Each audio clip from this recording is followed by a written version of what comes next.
ഈത്തപ്പഴം കൊണ്ട് ഇങ്ങനെയൊന്ന് ചെയ്ത് നോക്കൂ. ഇത് നെയ്ച്ചോറിൻ്റെ അരിയാണ്. ഇത് ഞാൻ കഴുകി ഊറ്റി വെച്ചിട്ടുണ്ട്. ഇത് നമുക്ക് വറുത്തെടുക്കാം.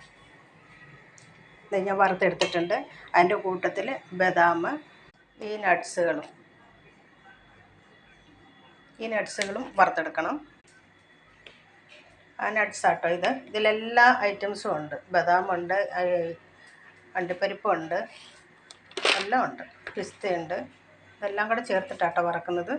ഈത്തപ്പഴം കുതിരാൻ വെച്ചിട്ടുണ്ടായിരുന്നു. ഇനി ഞാനതിൻ്റെ കുരു കളഞ്ഞ് അത് മിക്സിയിലിട്ട് അടിച്ചെടുത്തിട്ട് വരാം. ബാക്കി വറുത്ത് വെച്ച സാധനങ്ങളൊക്കെ പൊടിച്ചും വരാം.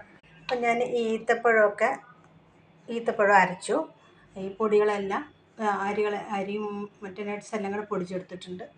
ഇനി ഇതെല്ലാം കൂടി നമുക്ക് ഈത്തപ്പഴം ഒന്ന് അടുപ്പത്ത് വെച്ചൊന്ന് വഴറ്റിയെടുക്കും. കുറച്ചും കൂടി ഒന്ന് വെള്ളം വറ്റി കഴിയുമ്പോൾ ഇത് പൊടി ഇട്ടിട്ട് ഉരുട്ടിയെടുക്കാൻ പാകത്തിന് ആക്കിയെടുക്കണം. അപ്പം ഞാൻ തീ കത്തിച്ചിട്ട് വഴറ്റാൻ തുടങ്ങാണ്. ഇതിലേക്ക് ഞാൻ ഇപ്പോൾ സെപ്പറേറ്റ് ചേർത്തിട്ടുള്ളത് കുറച്ച് ജീരകപ്പൊടി, കുറച്ച് ഉപ്പും ഏലക്കാപ്പൊടി, ചെറുജീരകം കേട്ടോ ചേർത്തിട്ടുള്ളത്. ഇതൊന്ന് ഇളക്കി വറ്റിച്ചെടുക്കാം. ഇതിൽ ഞാൻ വെല്ലമൊന്നും ചേർക്കുന്നില്ല. ഈ ഈത്തപ്പഴത്തിൻ്റെ മധുരത്തിലാണ് കേട്ടോ ഇത് ചെയ്തെടുക്കാൻ പോകുന്നത്. അപ്പം ഞാൻ എന്തെങ്കിലും സംസാരിക്കുന്ന കൂട്ടത്തിൽ അതിൽ തെറ്റും വന്നിട്ടുണ്ടെങ്കിൽ ക്ഷമിക്കണം കേട്ടോ.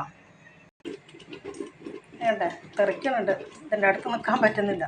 ഇത് ലേഹ്യം പോലെ വരട്ടിയെടുക്കണ്ട. ഇതിൻ്റെ പച്ചമണം ഒന്ന് മാറുന്ന കുറച്ച് വെള്ളം ഒന്ന് വറ്റിക്കഴിഞ്ഞ് ഈ പൊടിയും കൂടി ഇട്ടിട്ട് ഒന്ന് ഉരുട്ടിയെടുക്കാൻ പാകത്തിന് ആക്കുന്നുള്ളൂ. പക്ഷേ ഇതിൻ്റെ അടുത്ത് നിന്നിട്ട് ഇളക്കാൻ പറ്റുന്നില്ല, പൊട്ട് തെറിക്കുക. ഇത് തെറിക്കുന്നത് കാരണം ഞാൻ തീ ഓഫ് ചെയ്തിട്ടാണ് ഇനി പൊടി ഇടാൻ പോകുന്നത്. ഇത് ഈ പാകമാണ് തെറിക്കുന്നത്.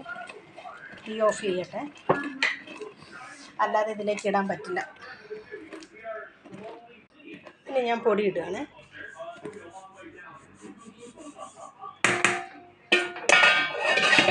ഇത് നന്നായിട്ട് യോജിപ്പിച്ചെടുക്കുക.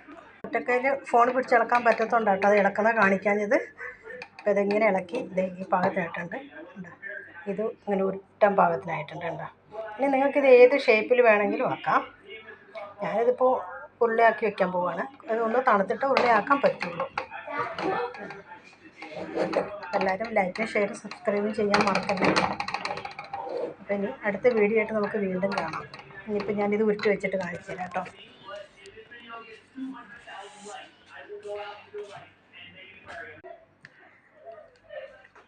അപ്പോൾ ഇത് എല്ലാവരും ഉണ്ടാക്കി നോക്കുക, കഴിക്കുക.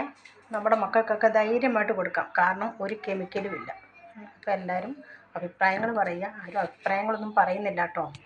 നല്ലതാണോ ചീത്തയാണോ ഒന്നും